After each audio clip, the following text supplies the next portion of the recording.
News for you, you can't wake up and be Mad Dog Russo. You can't wake up and be Adam Shine. You can't wake up and be Stephen A. It takes work. In the end, we all have people to answer. Stephen A. Smith has made a career out of calling out athletes, coaches, and executives with his trademark fire. But this time, the person in his crosshairs isn't a player on the court or a team executive. It's his own former colleague, Molly Qerim. What should have been Molly's biggest career triumph, a multi-million-dollar leap to NBC Sports, has spiraled into one of the most shocking feuds in sports media. Fans expected congratulations, maybe a classy send-off. Instead, they got Stephen A. delivering thinly veiled shots, bitter commentary, and a brewing rivalry that could reshape sports television forever. The drama didn't explode overnight. It was years in the making. But when it finally hit, it hit like a bombshell. The woman who helped anchor First Take for a decade was suddenly gone. No farewell, no on-air goodbye, just a single Instagram story. That abrupt silence left everyone stunned. And when the dust settled, one thing became clear. Molly Qerim wasn't just leaving ESPN. She was leaving Stephen A.'s shadow. Monday morning, Molly was sitting at her usual desk on First Take, managing egos, keeping debates under control, and playing the role she had mastered, being the glue between Stephen A. and whoever sat across from him. By Tuesday, she was gone. No farewell segment, no video montage, no acknowledgement from ESPN beyond a carefully worded press release. Fans had to piece it together from her cryptic Instagram story. Stephen A., for once, looked shaken on there.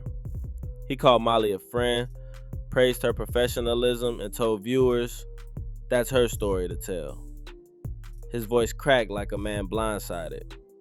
But insiders quickly revealed he wasn't just hurt, he was furious. Furious that ESPN executives seemed powerless. Furious that a moderator who had worked alongside him for 10 years could vanish overnight.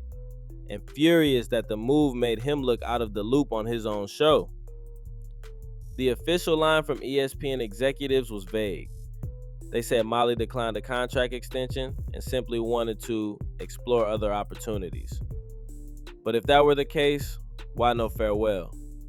Why the emergency exit in the middle of the NFL season? Why was Stephen A., the man who brags about being ESPN's kingmaker, unable to keep her?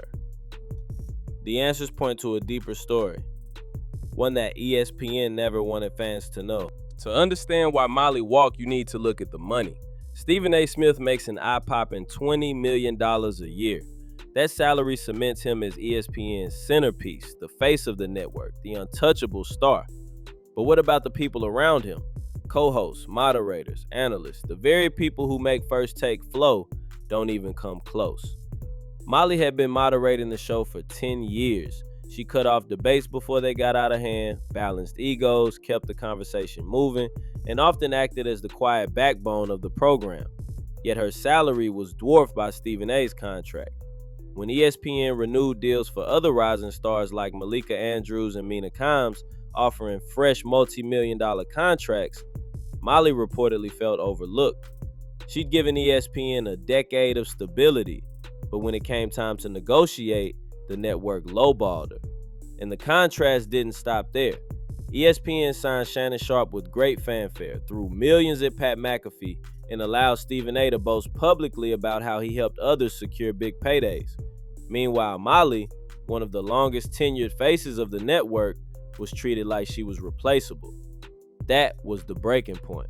She wasn't just leaving a job, she was rejecting a system where Stephen A. collected empire-sized checks while moderators like her scraped by.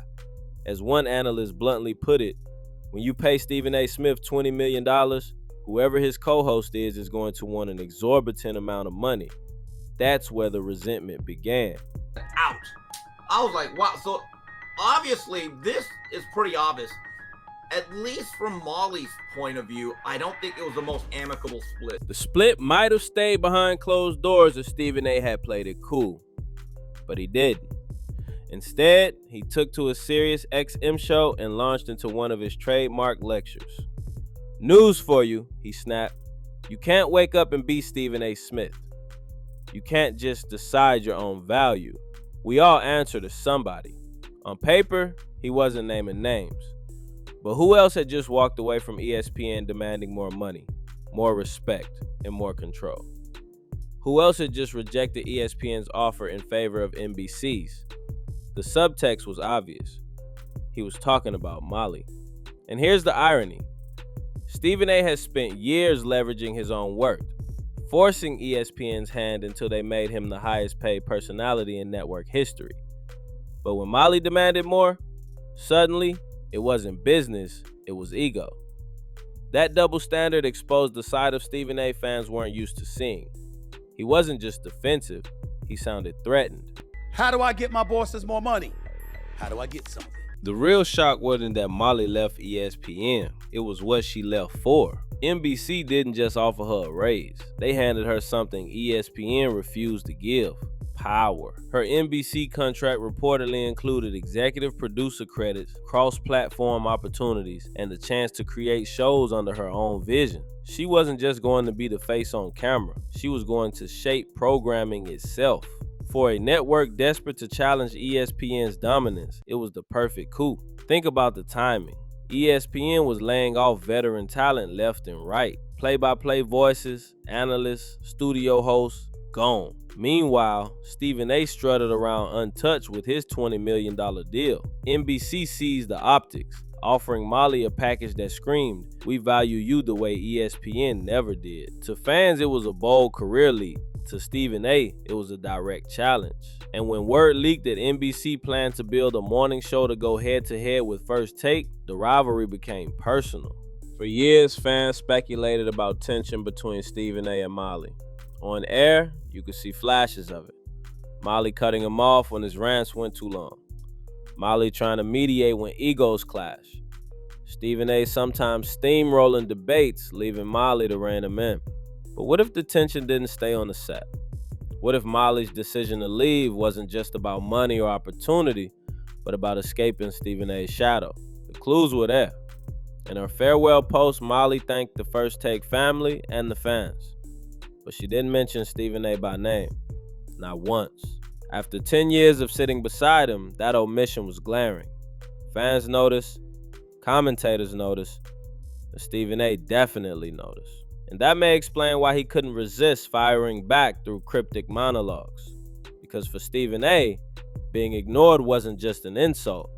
It was a threat to his image as ESPN's kingmaker. Molly is somebody that I have leaned on many occasions in the past, as she has done when it comes to me. We've been partners on the show for the last 10 years. And a lot of times, some of these things happen, and it's just uncomfortable to see. Behind the scenes, ESPN scrambled. If Molly's exit had been amicable, they would have staged a farewell show. They would have squeezed ratings out of her goodbye. Instead, it was radio silence, followed by a parade of rotating guest moderators. One day it was Christine Williamson, the next, Malika Andrews, then Elle Duncan. Fans immediately noticed the difference. Without Molly, the chemistry was off. The debates dragged, the flow was awkward, and for the first time, First Take looked shaky. Ironically, the same viewers who once criticized Molly for interrupting Stephen A. suddenly realized how crucial she was. She wasn't just reading questions, she was the stabilizer, the peacekeeper, the silent conductor keeping chaos under control. NBC, of course, wasted no time capitalizing. Their press release highlighted Molly's decade of experience, her reputation as one of the most trusted voices in sports television, and her vision for shaping programming. It was a direct shot at ESPN, painting them as the network that undervalued her. Insiders say that behind closed doors, Stephen A. was livid. He allegedly paced, shouted at executives, and demanded to know how ESPN let Molly slip away. Some reports even suggest he made calls to industry contacts trying to gauge if NBC was serious, or maybe to persuade them to back off. One rumor spread like wildfire, that in the days after her announcement, a leaked audio clip surfaced online. A voice that sounded suspiciously like Stephen A. could be heard saying, "She thinks she can do this without me." NBC is going to find out real quick. It's different when you're not sitting across from Stephen A. Smith. You mark my words, they'll regret it. The authenticity of the clip was never proven, but the timing was suspicious. Fans seized on it, spreading it across TikTok, Reddit, and Twitter. And suddenly, Stephen A didn't just look upset, he looked bitter. This wasn't the Stephen A who exuded control, the man ESPN executives bent over backward to keep happy. This was a man watching his empire crack. How do I get my bosses more money? How do I get something? That's his philosophy. Not how do I elevate my co-hosts, not how do I protect my team, but how do I make them money and how do I grab my share? The most explosive twist is yet to come. NBC isn't just hiring Molly, they're planning to pit her directly against First Take. Imagine it, 10 a.m. on a weekday morning. On ESPN, Stephen A is ranting at a guest. On NBC, Molly is leading her own show, shaping the conversation, holding her own as a rival instead of a moderator. Viewers flip back and forth. Social media compares clips in real time. Headlines dissect who won the morning. For the first time in over a decade, First Take has real competition. And for Stephen A, that's a nightmare. Because Molly isn't just his former moderator anymore, she's his rival. Even more threatening, NBC's long-term plan. With Olympic coverage, NFL rights, and Premier League soccer, they already have the sports portfolio. What they lacked was a face, a personality to carry debate television. In Molly, they see the chance to build a new brand. And if she succeeds, it's not just ESPN that takes a hit, it's Stephen A's image as the undisputed king of sports talk. Molly Qerim's decision to walk away from ESPN wasn't just a career move, it was a statement. A rejection of a system that undervalued her, a break from Stephen A's shadow, and a gamble that NBC was willing to bet big on. Stephen A's reaction, his monologues, his bitterness, his thinly veiled shots, says more than he realizes. For the first time in years, he looks rattled. The man who built his empire on leverage and power is watching a former colleague rewrite the rules. The question now is simple. Will Stephen A adapt? Or will Molly's rise mark the beginning of a new era in sports media? One thing is certain. This feud is far from over. Because the more Stephen A throws shade, the more Molly looks like the trailblazer who finally cracked ESPN's empire. And that's the real story. Molly Qerim didn't just leave First Take. She walked away with the keys to her own kingdom. And she's not looking back.